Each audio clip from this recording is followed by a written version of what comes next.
Bismillahirrahmanirrahim. Assalamualaikum warahmatullahi wabarakatuh.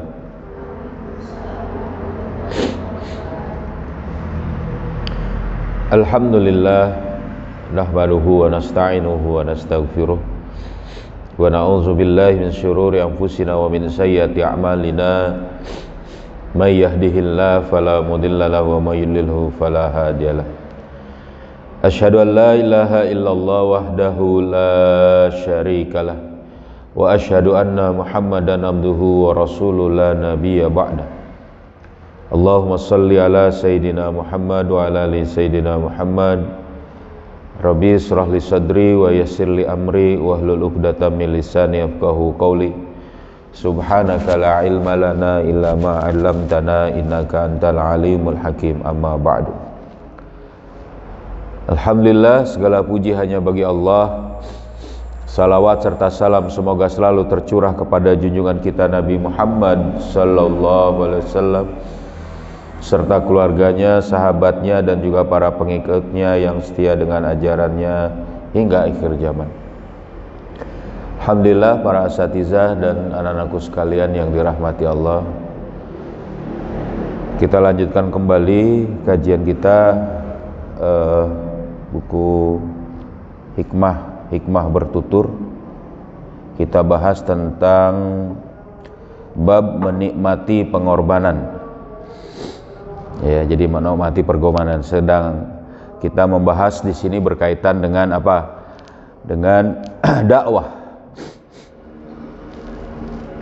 Jadi anak-anak sekalian dan para asatizah, di antara yang dituntut dari seorang mukmin, apalagi pengemban dakwah, adalah pengorbanan di jalan Allah.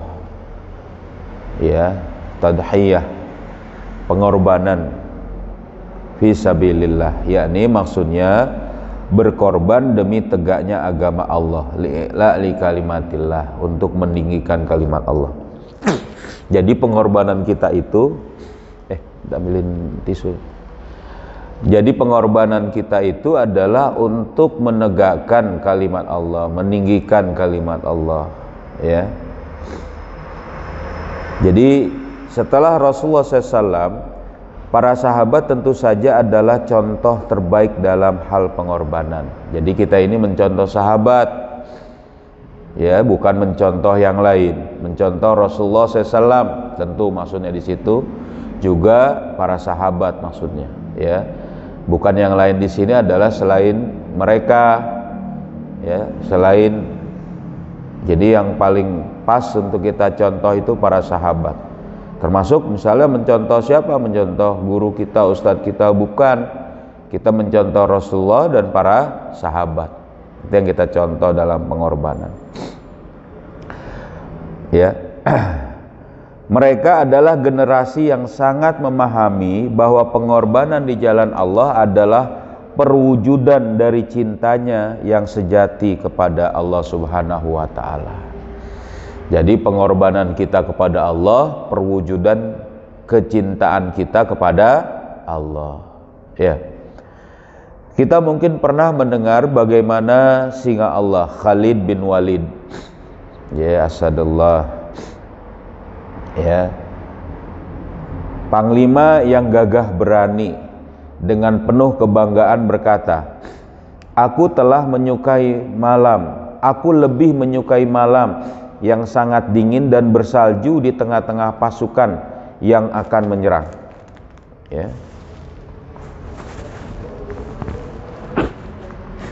Ya, yang akan menyerang. Jadi gini, aku lebih menyukai malam yang sangat dingin dan bersalju di tengah-tengah pasukan yang akan menyerang musuh pada pagi hari, daripada menikmati indahnya malam pengantin bersama wanita yang aku cintai, atau aku dikabari dengan kelahiran anak laki-laki. Dari ini hadis riwayat Al-Mubarak dan Abu Nuaim. Bayangkan, ketimbang mendapati istri atau bersama istri, atau ketimbang mendapati anak, Khalid bin Walid, Saifullah, ya, begitu juga dia memberi gelarnya Asadullah. Bagaimana? Dia lebih menyukai bersama dengan pasukan yang akan menyerang musuh. Insyaallah. Kita lebih suka tidur ya. Insyaallah. Lebih suka rebahan. Insyaallah. Nah, ini jadi contoh luar biasa.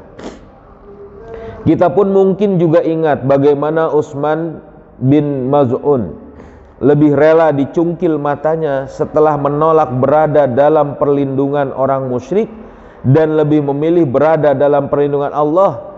Ketika itu pamannya Walid bin Mughirah berkata kepadanya, "Wahai keponakanku, dulu matamu sehat dan tidak seperti ini karena engkau berada di dalam perlindungan yang kuat."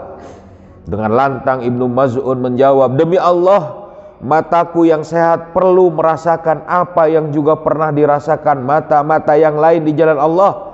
Aku berada dalam perlindungan yang lebih kuat darimu." Hadis riwayat Abu Nuaim. Jadi Utsman bin Maz'un ini lebih menyukai apa itu pahala perlindungan dari Allah dari api neraka karena tetap dalam Islam, tetap dalam Islam, ketimbang dia ini melihat dengan mata yang apa? Yang sehat. Karena pada waktu itu matanya dicungkil oleh orang kafir. Oh, bayangkan. Ya. Gimana dia? Enggak masalah, yang penting dia tetap terlindung dari Allah, dari apa? Berlindung kepada Allah dari siksaan Allah. Nauzubillah. Gitu. Ya. Jadi kita jangan sampai ya tadi kendur dalam meminta perlindungan kepada Allah. Sahabat lain, Haram bin Milham, pernah tertusuk tombak dalam peperangan. Tombak itu lalu dia cabut, darah pun mengucur dari tubuhnya. Akan tetapi ia malah berkata, "Demi Allah, aku beruntung." Maksudnya apa? Dia mendapati luka pada saat jihad fisabilillah, dia senang. Kenapa? Bukan berarti senang pengen luka, tidak. Karena pada waktu itu menjadi tanda baginya untuk apa? Mendapati perlindungan Allah. Dia berkorban untuk tadi Islam. Ya. Hadis riwayat Bukhari, Imam Muslim dan Imam Ahmad. Umair bin Abi Waqqas, adik Sa'ad bin Abi Waqqas, saat perang Badar, ia yang baru berusia 16 tahun berusaha menyelinap diam-diam ke barisan pasukan kaum muslimin untuk ikut berperang. Ia takut dipulangkan oleh Rasulullah SAW karena usianya yang masih terlalu muda. Namun ketika Rasul tahu keinginan dan semangatnya, beliau pun mengizinkannya. Umair pun dengan gembira segera berlari menuju medan perang hingga terbunuh sebagai syahid. Hadis riwayat Imam Al-Hakim dan Ibnu Sa'ad. Coba bayangkan, masih muda, 16 tahun, syahid dalam peperangan bersama Rasulullah. Pengorbanannya. Ya, kalian berapa nih? 14 tahun, 13 tahun. Ya, harus lebih berani lagi. Ya, tapi bukan untuk mati sia-sia. Kalau ada panggilan perang, boleh, ya kan? Tapi kalau untuk yang lain jangan. Ya, untuk apa maksudnya? Kalau ada jihad fisabilillah yang benar di sini. Begitu juga Sultan Salahuddin Al-Ayyubi, generasi yang lebih belakangan. Ini ada ceritanya. Begitu cintanya berkorban di jalan Allah, ia lebih menikmati kehidupan di kemah di tengah-tengah padang pasir ketimbang hidup enak di istana. Para sejarawan menulis, setiap pembicaraan Sultan selalu berkisar di seputar jihad dan mujahidin. Ia selalu mengamati senjatanya dan lebih senang hidup di kemah di tengah-tengah padang pasir. Wah, jadi dia melewati malam-malamnya itu untuk apa? Bersama pasukan dalam jihad fisabilillah. Sultan Salahuddin Al-Ayyubi ini adalah salah seorang generasi dalam Islam, generasi salaf terdahulu yang bagaimana? Yang berhasil memerangi orang-orang kafir dengan kegemilangan kemenangan Islam. Ya, beliaulah yang kemudian menyemangati kaum muslimin untuk betul-betul cinta kepada Rasulullah SAW. Jadi luar biasa ini Sultan Salahuddin Al-Ayyubi. Demikianlah sekilas dan sedikit contoh dari generasi terbaik umat ini pada masa lalu. Ya, mereka bukan saja orang-orang yang siap dan rela berkorban, tetapi generasi yang selalu merindukan dan bahkan menikmati pengorbanan di jalan Allah lebih daripada mencintai diri mereka sendiri. Ingat, semua contoh di atas adalah orang-orang yang rela mengorbankan sesuatu yang paling berharga dari diri mereka, yaitu jiwa mereka. Jadi nyawa pun mereka korbankan untuk jihad fisabilillah. Tapi yang benar jihadnya, jangan jihad-jihatan, jangan apa misalnya yang memang pada saat itu sebenarnya ya betul-betul untuk melawan musuh Allah, berperang di jalan Allah. Anak-anakku sekalian dan para asatidzah yang dirahmati Allah. Nah, bagaimana dengan kita? Kira-kira gimana? Bagaimana dengan kita? Sudahkah kita mempertaruhkan kehidupan kita di jalan Allah? Coba, sudah belum? Ya. Jika sudah, berapa bagian harta kita yang telah kita infakkan di jalan Allah dibandingkan dengan yang kita keluarkan?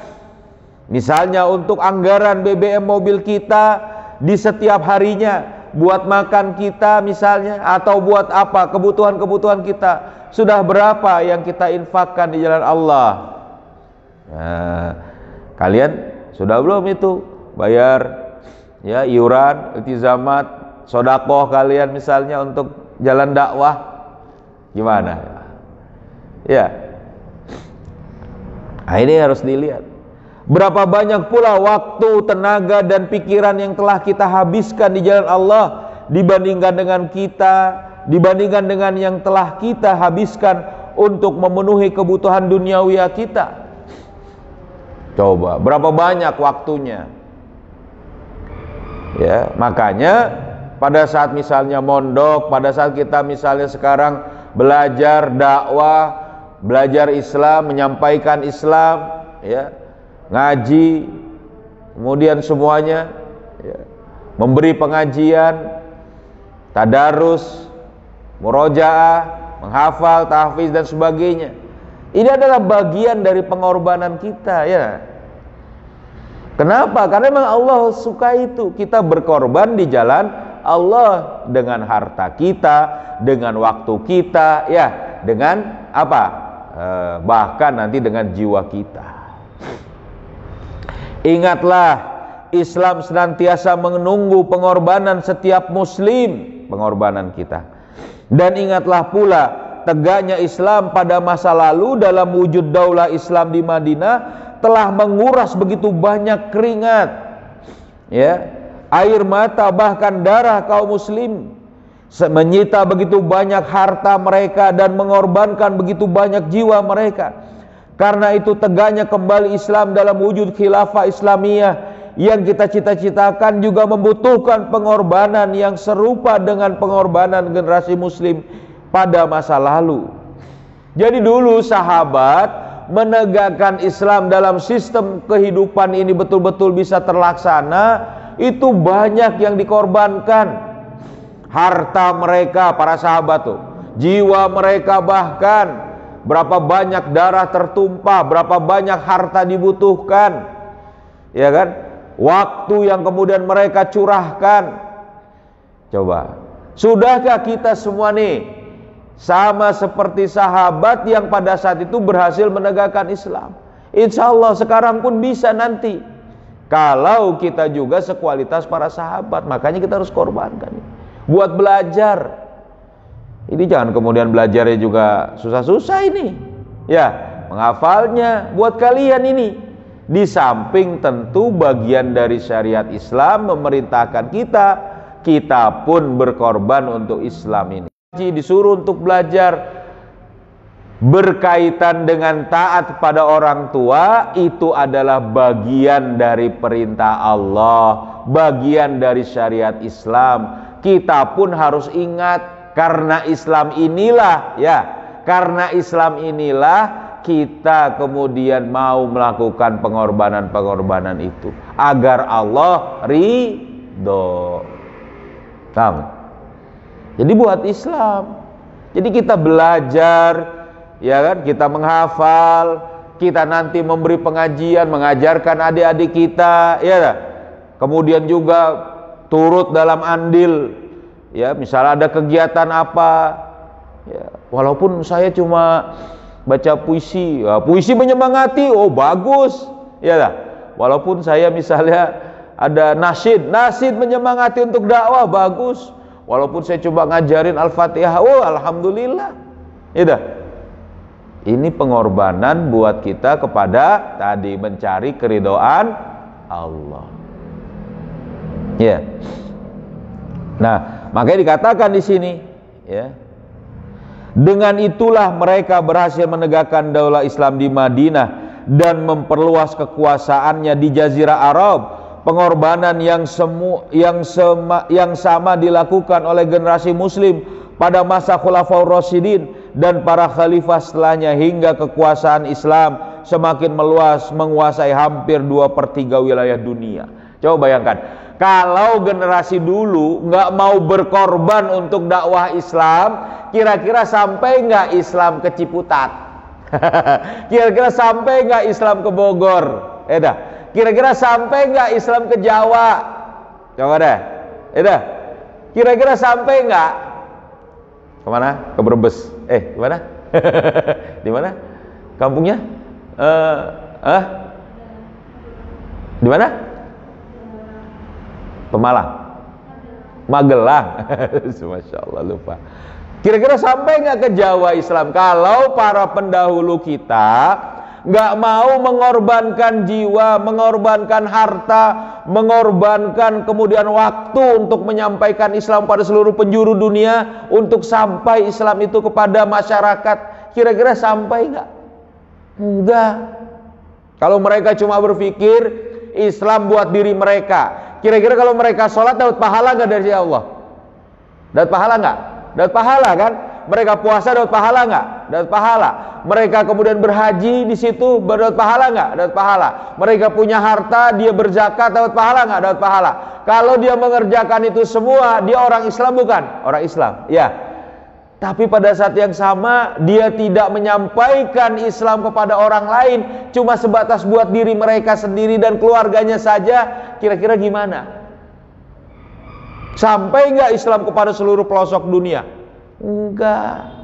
Justru mereka sadar ada perintah Islam, mereka berdakwah, mereka menguatkan dakwah mereka, lalu kemudian gimana? Menyampaikan Islam kepada seluruh umat manusia, jadilah Islam tersebar. Tentu dengan keadaan yang seharusnya. Apa itu? Dengan adanya pemimpin khalifah yang menyebarkan Islam. Bukan seperti sekarang. Gimana ini? Oh, itu mah orang Malaysia, oh itu mah orang Saudi, oh itu mah orang Afrika, misalnya orang Sudan, orang apa. Wah, nggak bisa. Bahkan lebih kacau lagi. Oh, itu mah orang Irian, oh itu mah orang Kalimantan. Nggak mau mereka itu saling tolong menolong. Padahal kata Allah tadi, ud'u ila sabili rabbika bil hikmah, serulah mereka untuk sampai kepada jalan Allah dengan betul-betul dengan hikmah, dengan hujah. Ya kan? Jadi suruh dakwah. Siapa yang berdakwah? Pengemban dakwah. Pengemban dakwah berkorban nggak di situ? Berkorban. Jadi sampai ke kita. Jadi sampai di sinilah kita di sini menjadi menerima Islam gara-gara pengorbanan para pendahulu kita dalam dakwah. Alhamdulillah. Alhamdulillah. Alhamdulillah. Ini pengorbanan. Nah, jadi ya kan? Jelaslah Islam membutuhkan pengorbanan kita. Semakin banyak kita berkorban, semakin dekat kita pada kemenangan. Sebaliknya semakin sedikit kita berkorban, semakin jauh pula kita meraih kemenangan. Jadi kita harus berkorban juga untuk dakwah ini. Ya sama-sama ya nanti. Ayah juga gitu, ayah juga disuruh nih. Buat diri ayah sendiri juga. Ya, kalian juga gitu nanti. Harus gimana? Harus untuk kemudian berkorban untuk dakwah ini. Jadi jangan hitung-hitungan terus. Wah, kalau gini saya rugi. Wah, oh kalau gini saya capek. Oh kalau gini saya wah, jangan. Allah akan membalas kebaikan yang kita lakukan untuk dakwah dan Islam ini. Gitu ya?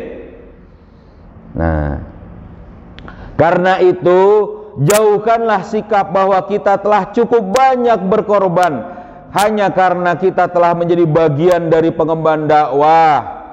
Jadi, saya udah banyak, saya sudah lakukan ini, saya sudah membuka ini, saya sudah mengaji ini. Bukan, tapi kita harus berkorban. Makin banyak kita melakukan kebaikan, Allah memberikan makin banyak pula pahala dan balasan. Innallaha la yukhliful mi'ad. Ya tak? Jadi pasti Allah akan memberikan kebaikan yang banyak, di situ balasan, ya kan? Ya. Di tengah-tengah banyaknya kaum muslimin yang tidak berdakwah, janganlah kita mengendorkan di situ. Apa maksudnya? Janganlah kita kemudian merasa banyak yang sudah dakwah, saya pun misal cukup di sini aja, tidak, ya. Janganlah kita pula berpikir bahwa aktivitas dakwah adalah aktivitas sampingan. Bukan, ini utama. Loh, saya kan sekarang lagi di pondok, saya kan lagi belajar. Tidak, ini dalam rangka kita nanti bisa berdakwah. Kalian kalau nggak dakwah, rugi. Berapa banyak orang lulusan pondok pesantren, lebih pintar lagi. Berapa banyak orang yang hafal Quran, lebih banyak lagi. Berapa banyak orang yang ahli dalam fikih, banyak lagi. Berapa banyak orang yang kemudian mungkin menguasai ilmu-ilmu.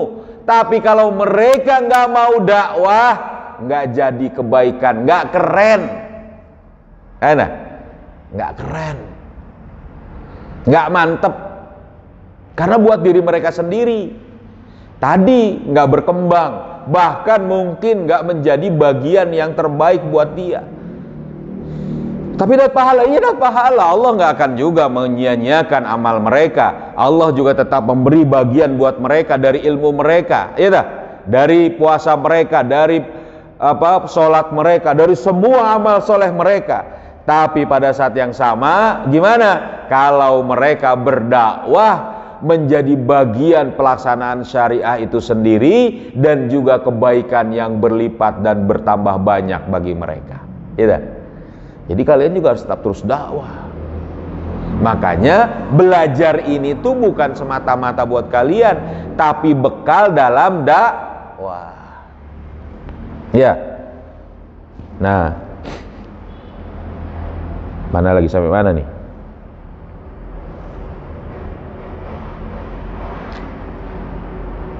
Mana dia? Janganlah kita pula berpikir bahwa aktivitas dakwah adalah aktivitas sampingan maksudnya dan temporer yang bisa kita lakukan setelah kita memenuhi seluruh kebutuhan kita dan hanya pada saat-saat tertentu saja. Bukankah Rasulullah SAW sendiri menghabiskan hampir seluruh hidupnya untuk berdakwah? Bukankah Rasulullah SAW sendiri melibatkan diri lebih banyak, lebih dari 70 kali peperangan bahkan selama hidupnya? Bukankah Ammar bin Yasir masih ikut berperang di jalan Allah dalam usia 90 tahun meskipun rambutnya telah beruban, tubuhnya telah melemah dan tulang-tulangnya telah merapuh? Bukankah pula Abu Sufyan masih terus bersemangat memotivasi pasukan kaum muslimin dalam peperangan dalam usia 70 tahun? Ini kalau umurnya sudah tua, terus semangat. Ini apalagi masih muda, kok masih muda kemudian letoy, lemah, nggak mau dakwah? Jangan. Ya. Cuma gara-gara kan saya lagi mondok, kan saya lagi belajar, kan saya lagi hafalan Quran. Tidak. Saya lagi cari uang apa? Bukan. Semua bagian hidup kita, totalitas kita buat dakwah. Ayah juga gitu. Iya, sama. Ya dah. Kenapa? Nanti kita dihisab masing-masing. Makanya kita harus paham bagaimana dakwah itu untuk kita lakukan menjadi bagian kehidupan kita. Karena itu kita berharap tidak ada lagi pengemban dakwah yang malah tidak lagi aktif berdakwah setelah lulus kuliah, setelah lulus dari pondok misalnya, apalagi ya, karena sibuk misalnya. Setelah menikah, nanti kalian, oh saya sibuk menikah ngurus anak. Oh kalian pasti harus ngurus anak nanti kan, ngurus suami, ngurus keluarga. Oh sibuk, saya nggak mau dakwah lagi. Jangan, nggak diajarin gitu.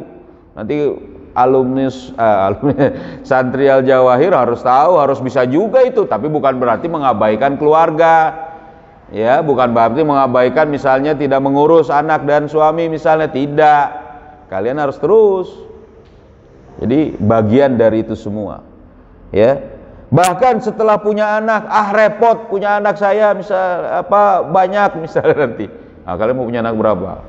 11, 20. Banyak nggak apa-apa. Ya, tapi itu rizki dari Allah ya. Tapi kalian harus tetap dalam dakwah. Kalaupun tidak ya belum ya. Atau setelah disibukkan oleh kerja mencari nafkah atau bisnis, wanita karir, pedagang nanti ya misalnya, tidak, tetap harus dakwah ya. Kita pun berharap kita yang ada di barisan para pengemban dakwah dan yang mengklaim sebagai pengemban dakwah tidak merasa cukup berkorban dengan hanya menghadiri halaqah pengajian, membayar infak rutin atau membaca buletin saja. Sementara di luar itu kita tidak berdakwah atau berdakwah secara minimalis. Sebab mungkinkah dengan pengorbanan seperti ini khilafah Islam akan bisa ditegakkan kembali oleh para pengembannya? Jadi kalau minimalis dari kalian cuma sekedar misalnya bedah buletin saja, kamu saja, jangan saya, kira-kira gitu harusnya, ya kan? Ini pengajian saya, ini harus yang pegang saya. Kebaikan harus semangat. Kenapa? Karena kita berharap kemenangan Islam ada di masa kita. Amin ya robbal alamin. Betul? Iya.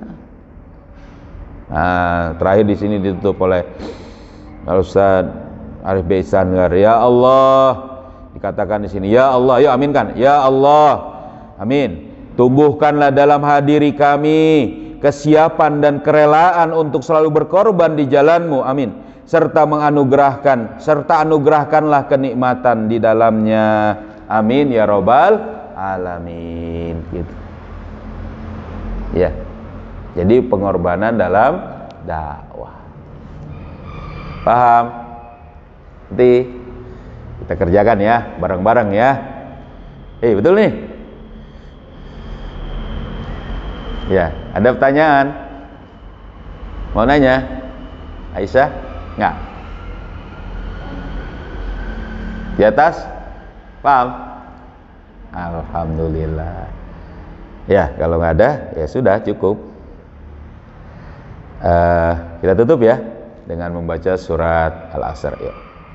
Bismillahirrahmanirrahim. Wal asri innal insana lafi khusrin illalladzina amanu wa amilus solihati wa tawasau bil haqqi wa tawasau bis sabr. Subhanakallahumma wa bihamdika asyhadu an la ilaha illa anta astaghfiruka wa atubu ilaik. Assalamualaikum warahmatullahi wabarakatuh.